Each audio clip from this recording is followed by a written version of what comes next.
Hey, what's going on out there? NBA fans and the Hawks fans, man, we got a treat for y'all tonight, man. Indeed, Uh, indeed. Chris been working hard behind the scenes, and man, shout out to Chris. A1 Forever, man. He almost at 1,000 subs. So y'all, please go check him out, man. Please subscribe to his channel. Please follow him.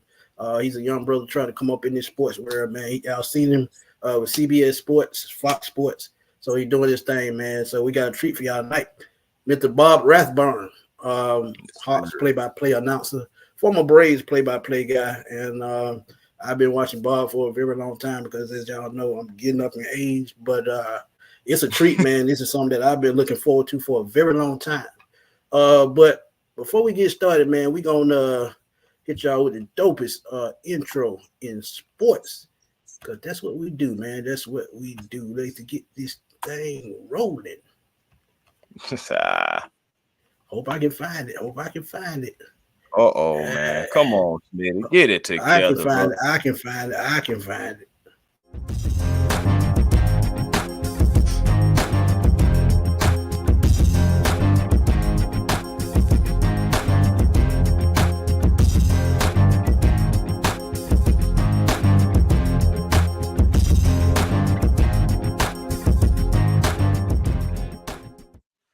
Yes, sir.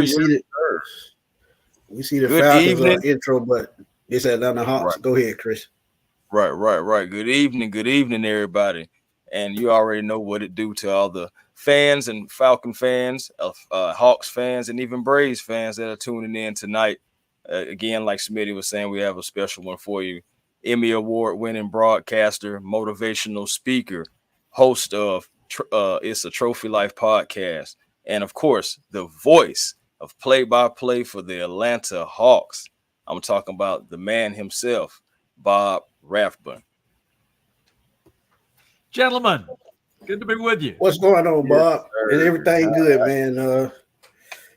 It's been a tough offseason, man, and the Braves struggling right now, so I just don't know which way to turn.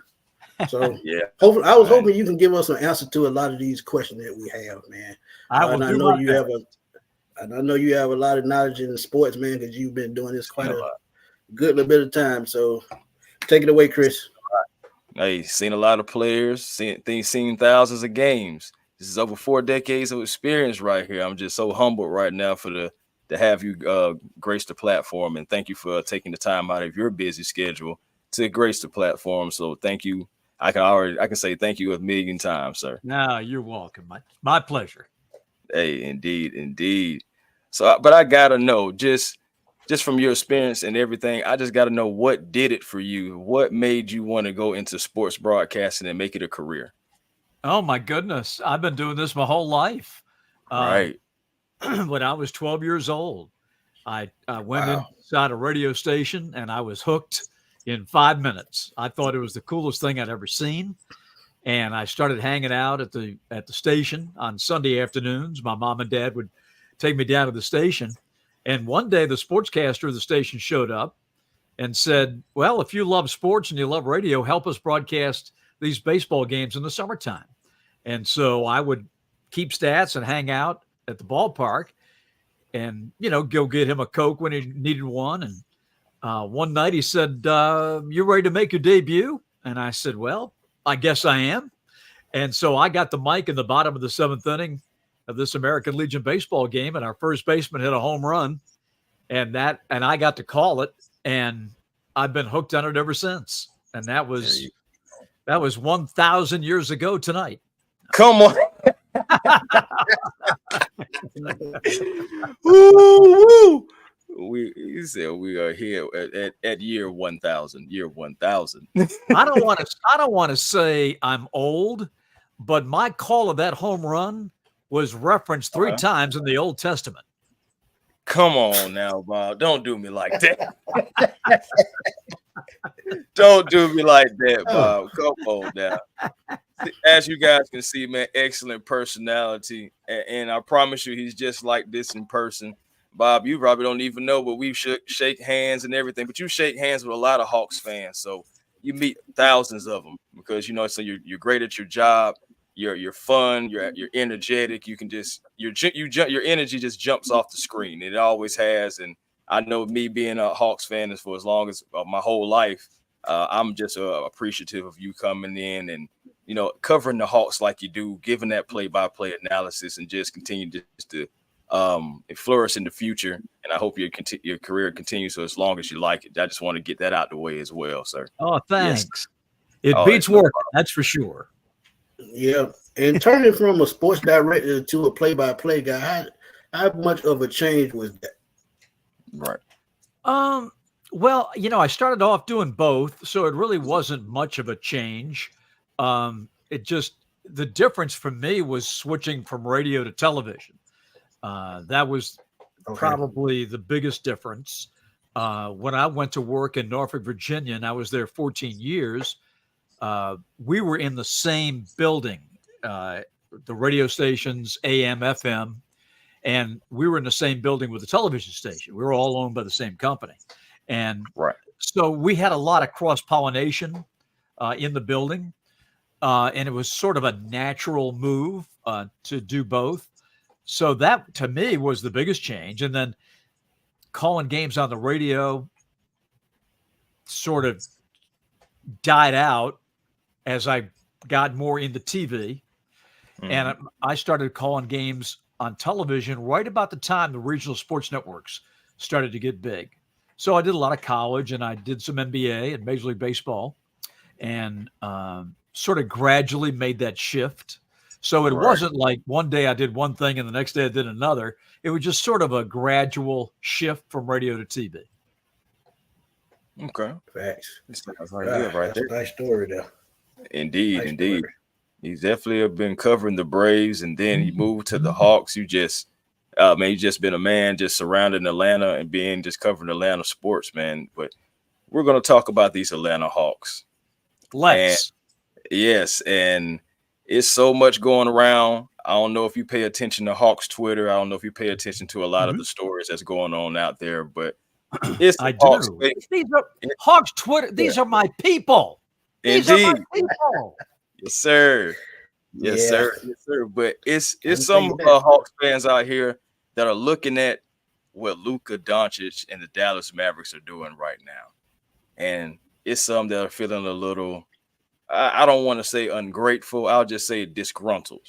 I'll say disgruntled about the fact that not only has Luka been to multiple Western Conference championships, he's actually in the NBA Finals now. And we want that for Atlanta. But it's moves that Dallas has made, you know, that's what I think as well, that they have made recently to help them get there. But do you feel like the Hawks fans are having buyer's remorse when it comes to that Luka versus Trey, that thing in the whole trade? As long as they play in the league, it's going to be a topic of conversation. Always. You know, they didn't even make the playoffs last year. Right. So, you know, it's funny when you look at Trey and Luka, how until this year, their careers were very, very similar. Now, Luka's had a little more accolades in terms of all NBA, and excluding, of course, this season. But up until this season, they both came in rookie years, very similar. Luka had a little bit better one, but very similar. Struggled to make the playoffs, had a meteoric rise. Luka goes to the Western Finals, Trey goes to the Eastern Finals. They both kind of come down off of that, struggling to get going again. And until this year, their career tracks were very similar. Now, I think the one big difference, and this is no slight at all to our guys, but Luka got Kyrie, and Trey Trey's never had a second banana like Kyrie Irving, and I think DeJounte, you know, they'd all say that. You know, it's not a put down of DeJounte or anybody else, but not at all. Trey's never had a second guy with him like Luka's had with Kyrie. So, you know, I understand because they were traded for one another, and I got all that. But it there's a little more to it, you know, than just the head-to-head. I will say this. It wasn't just the Hawks. Look at Phoenix. Look at Sacramento. they passed on him. Right. Igor Kokoshkov was the Suns head coach, and he's an assistant coach with us now, starting his second year. He and Quinn have been together quite a while. Indeed. And I was he was the head coach at the Suns when that Luka draft came around. And Igor told them they asked him, what do you think?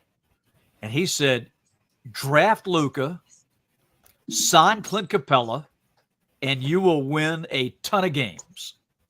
And of course, the Phoenix Suns did neither, right? Right. Indeed. And so, we were talking today over at the practice facility about how fickle the draft can be. Right. You think you got a pretty good guess. You're trying to project guys, especially this year for the Hawks. You're trying to get that guy at number one that you can project 10, 12, maybe 15 years down the road. Is this guy an all-star?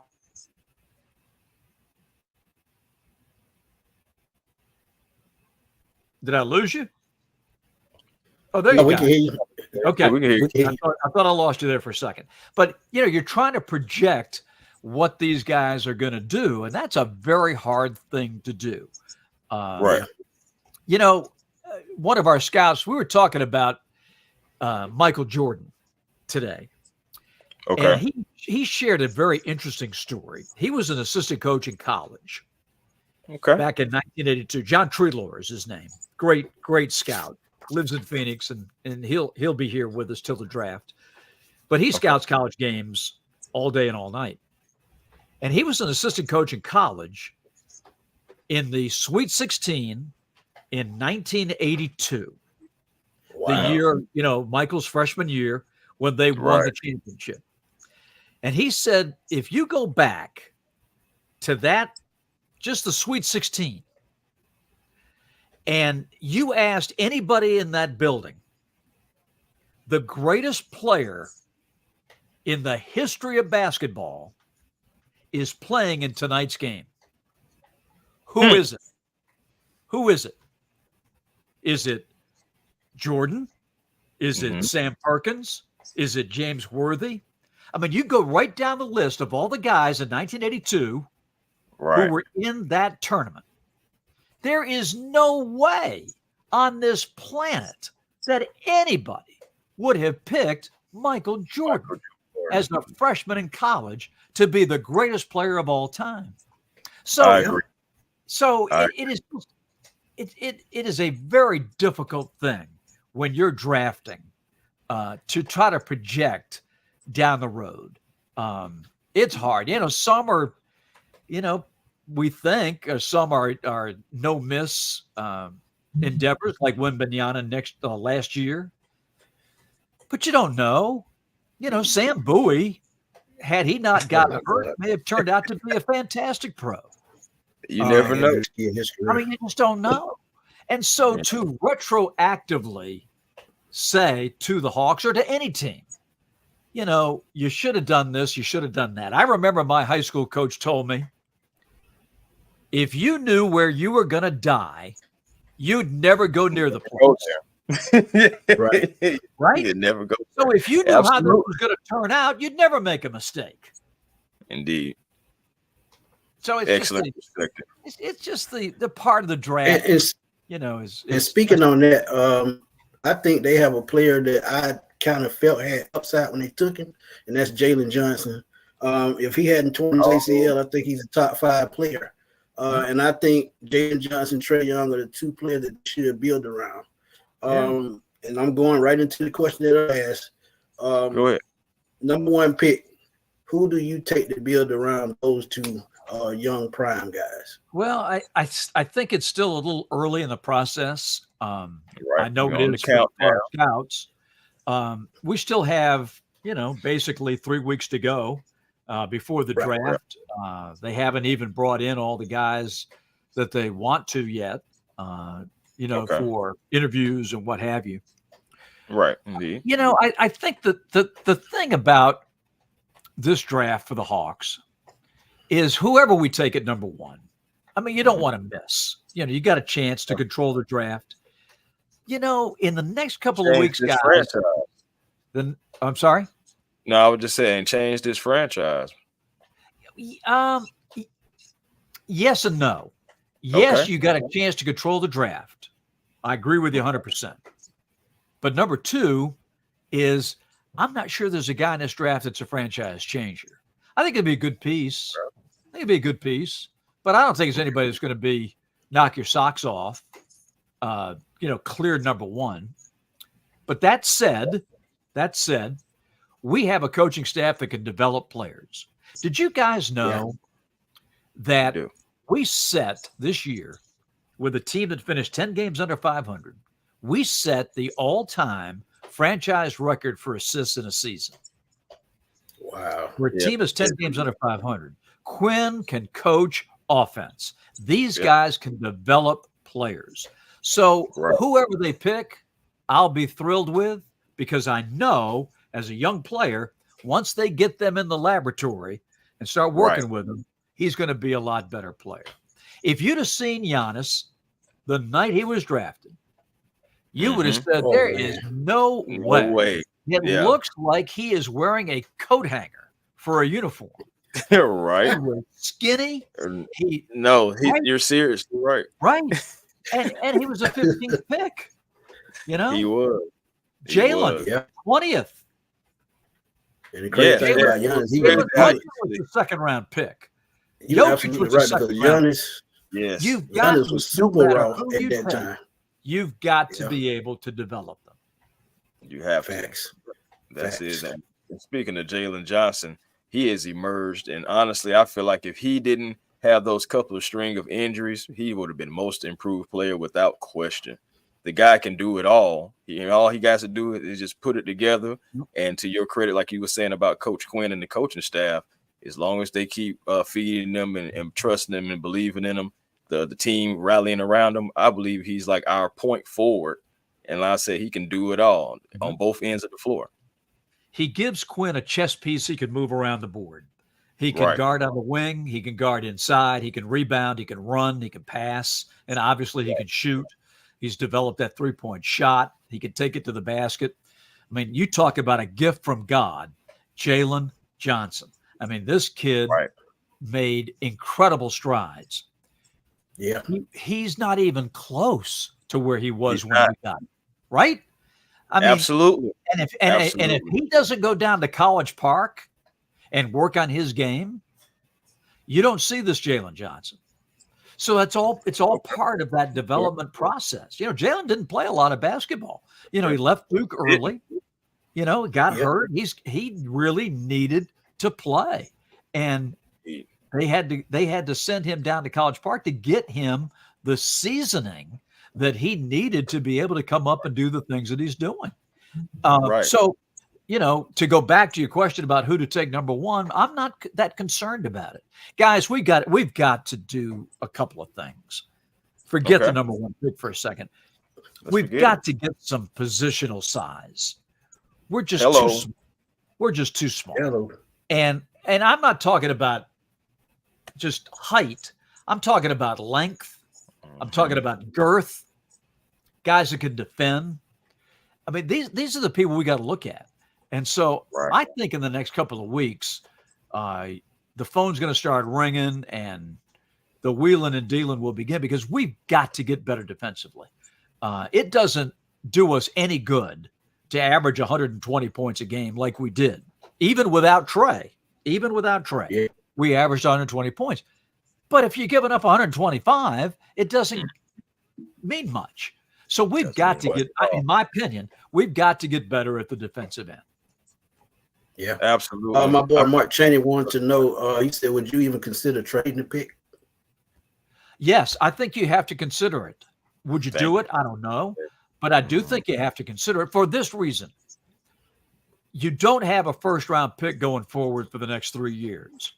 If you can squeeze two players out of one pick, trade the pick, get a player, and move back to fourth or fifth, I'd have to look at that and give you two swings rather than one. Right. Yeah, Right. You absolutely. just gotta you gotta leave no stone unturned. You just gotta Right. look at You got everything you from got every to angle. and this new CBA that kicks in this summer with the new Right. second apron, it's so punitive. Teams are going to do everything they can to avoid that second apron on the tax. Right. Might be able to get somebody that another team just can't afford. So I think there's a lot on the table for us to consider, and it's still, I think, a little early in the game as we Right. approach the draft to really say just what's going to happen. But I think the rumor mill is going to be cranking up here in the next couple of weeks. Oh, of course. I think so too. It's already kind of started. Yep, It's exactly. already kind of started. So it just, but how much pressure do you feel is on this Hawks organization to make these moves, to think about it from every angle and to just Yeah, change this? there's pressure on everybody every year. Of course. It's no different, if we were coming off a championship. I mean, this is the game we play. And so you're always looking to get better. I know it was hell going through last year. I mean, it was tough. The way that Right. season ended with all the injuries, it was a tough year, very tough. And they don't want to repeat that. And there are some things that have to change, defense being one of them. We've got to get better. We have to get better defensively to have a chance. We can't run it back like we did. So, Hello. yeah, Thank you there so much. there's always pressure to get better. And I think one of the tough things for Denver, for Atlanta, you're always chasing that run to the Eastern Conference Finals. Yeah. Like Denver, we got to get back. We got to get back. Well, he ran his guys in the ground trying to get back. He didn't have the bench he had, and they don't even make it to the conference final. So this is a tough business, guys. This is not easy stuff, man. And Denver's one of those second apron teams. What's that? Now I was saying I believe Denver is one of those second apron teams that you were referring to as well. So yes, so is Dallas. So, you're right. Yeah, I mean, you got to pay the piper. Paying the piper. Ain't that something? And you talk about defense and building around defense. Does that mean they should go out and get a defensive big man, whether it's in the draft or free agency? Because as I tell people, I haven't seen a defensive big man since Dikembe back in the late 90s, early 2000s.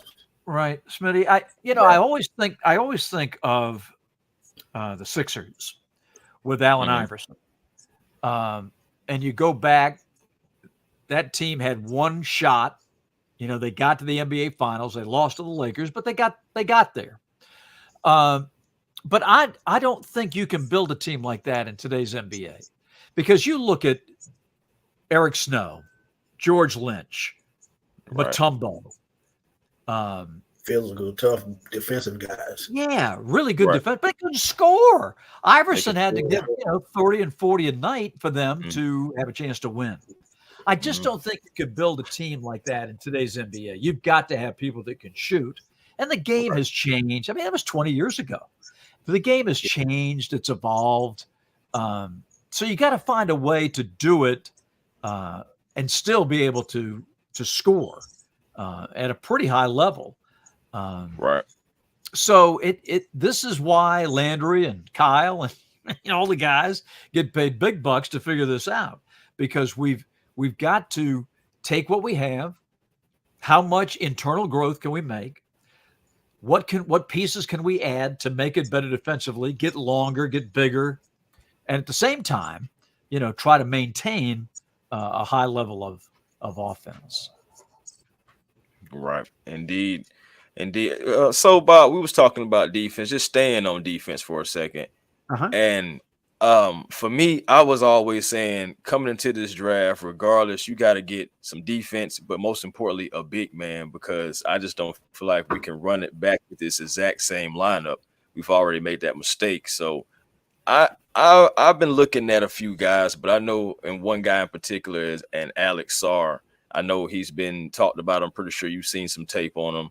And that he can guard multiple positions. But that offensive game, it does need some polishing. But he can work on that defense, and he can guard multiple positions. Can you possibly see maybe if they were to take him and put him into this system that it would flourish for the Atlanta Hawks, though? But remember, he's 19 years old. Right. It's going to, whoever young guy that we take, it's going to be a little bit of a project. I don't think you're going to get immediate returns. I don't think so. So whether it's Sarr or Ricochet or whoever it is, Klingon, if you went that route, they got some work to do. They got some hard work to do. This is not easy to plug a 19-year-old into a lineup. Heaven forbid we would start him, but just to bring him off the bench and count on him for 20, 25 minutes a game is going to be a huge ask. So, again, whoever we take number one, it's important, and we want to get the great pick, but it's not going to define this team this year. Right. We've got to get it out of Trey, DeJounte, Murray, Hunter, Johnson, Onyeka, Capella, all these guys. These are the guys that are going to make or break the Atlanta Hawks, not whoever we pick first. It's all the guys. Yeah. Agreed. Definitely. I'm glad you brought that point up about the rookie coming in and not, being a major change. Is there someone in free agency that you think can come in that they can possibly go out and get? That can come in and help them defensively in the front court. There's a list. There's two lists. There's the overall free agency list, and there's the list of the guys that you think you can get that will fill the need that you have. And that list to me is very short. We're not a tax team yet. We will be. We're going to have to be. There's no avoiding it. It doesn't make sense to be a tax team when you're 10 games under 500. Right. So I understand that. But going forward, the checks coming due on some of these guys. Murray's contract kicks in this summer. It's a manageable contract, but it kicks in nonetheless. Jalen's going to be extension eligible. You got to make a decision on the role players. Their contracts have got to be guaranteed here pretty soon. Guys like Onyeka, Bruno, and Garrison Matthews and people like that. You got to pick up the tab, or you got to find somebody else. So it's again, it's a little early in the game to say exactly what we need. They've got to make decisions on what they have first, and then move on to free agency, in my opinion. Okay. Yeah, definitely can understand that. Yeah, and speaking of Trey and DeJounte, I know it's been so many rumors so far about possibly breaking those two up, and it's going to continue to go up all the way to the draft night, through draft night, whatever, and everything. But should we kind of look at the Boston Celtics and see how they stuck with Brown and Tatum, and build around those two pieces? And now, you see what they turned into. And they made moves. They tried different players and different pieces to go with those two guys. And, they finally had to find a formula. So are we still looking for our formula? Should we just stay with these guys? I think we should run it back with those two at least for another year, possibly, as long as we're making the right moves elsewhere. It's a great question. And it's one that gets talked about daily. Not only here in Atlanta, but across the NBA. What are the Hawks going to do? I do know this. They are two supremely talented players, and we're lucky to have them. Trey, I thought last year had the best year of his career. Guys that average 27 points and 11 assists a game don't come along very often. And we've got one of them, right? DeJounte Murray, when Trey was down, proved how good he is in the clutch. Those kind of guys don't come along every day. So it's a decision that, will be kicked around for sure because it's top of mind for everybody. But I know that they are two supremely talented players, and you got to have talent to win in this league. There's no other way around it. You've got to have great talent. You mentioned Brown and Tatum, and I think that is a wonderful example of management sticking with those guys. Because you talk about pressure. There has been so much pressure on Boston because these guys have been so good for so long, but they haven't won the ring. And, the pressure in Boston is a little different than it is here and most places because they've won so many championships. But they haven't won but one over the last 30 some odd years. And so the pressure on Tatum and Brown is mounting to get it done this year. All that said, Luka and Kyrie may be another example of two guys that, are supremely talented and making a go of it this year, although it did not work last year. It did not. It was so bad they missed the playoffs. So it is a question that's going to be debated. It's one that you can, find storylines for trading one, trade the other, trade them both, keep them both. Everything's out there. But remember, Hawks fans and NBA fans, it takes two to tango. Just because you want to move a player doesn't mean it's going to happen, because you got to find a trade partner. Or with some of these contracts, you've got to make a three-way trade to be able to get it in to the cap. So for any NBA team, it's not easy making deals anymore. Not as punitive as this new CBA is. Right. It's gonna be tough, man. It's gonna be tough, but what it is for Hawks fans, we're looking for the Tatum and Brown success. Like us being Hawks fans, we feel like Boston has a good problem to deal with. Even though it's pressure on those two, it's still a good problem to deal with. You're still winning, and winning can at least cure a lot of things. So we're looking for that Brown and Tatum. We're looking for that Kyrie and Luka type success, I guess you can say right now. And what we're mostly don't want to see, and this is no discredit to these two players, because the West was tough then, and the West is still tough. But we're hoping that we don't see a Dame Lillard and CJ McCollum. Listen, I can tell Hawks fans this. That team, the management team from Landry and Tony and everybody on down, all of our coaches, all of our scouts, they've been working on this every day since that Chicago game. This is what they do. They are absolutely obsessed with getting this thing turned around. There isn't a moment that they aren't thinking about this. What can we do? Studying tape, studying analytics. How can we make this work? Yeah. So, don't think that they're just sitting by twiddling their thumbs waiting for the draft. They are working every day to make this ball club better. And I can say that because I see it. I'm over there every day. There you go. You heard it right. One last question. The relationship between Landry Fields and Coach Quinn, how do you think they mesh as a duo? Good. Right. And I think it's stronger now that the games are over, and Quinn, doesn't have the day-to-day responsibility, so they have more time together than they would during the season. And I think having this number one pick has brought them even closer together. So I really do. I love Quinn. We've got the coach and we've got the coaching staff, and I just cannot wait for this thing to zoom in the right direction, because we've got guys, we've got a great coaching staff. I mean, these cats can flat out develop players, coach the game. We've got to get better defensively to make it pay off. We got to get defensive players. We just do. And we got to stay healthy. Yeah. And we got to get tougher too. Healthy. Tougher, I mean, but we got a great staff. Quinn is fantastic.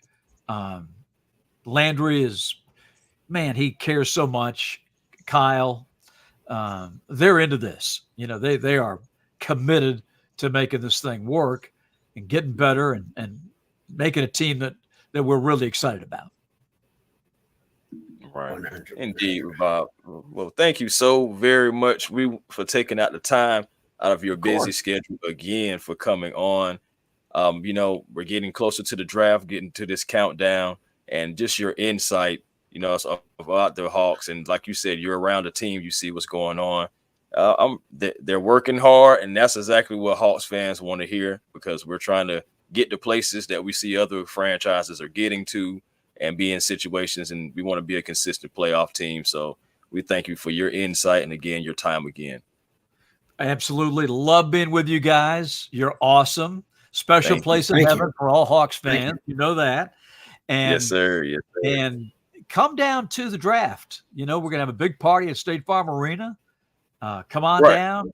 It's going to be. You might see us there. We'll come up and shake your hand. You might see us there. I'm trying to make plans to get on down there. Depends on work schedule, but still. Yeah, it's going to be the place to be on draft night. Oh, yeah. But definitely, we already know you're going to be in the building. Yes, sir. So definitely got to link up with you. If we definitely get into the building, we'll definitely come by, say hi, whatever we need to do. And come on down. Oh, yeah. Indeed, man. So indeed, man, until next time, you guys, peace and blessings to you. And thank you for tuning in to this great interview with the great legendary Bob Rathbun.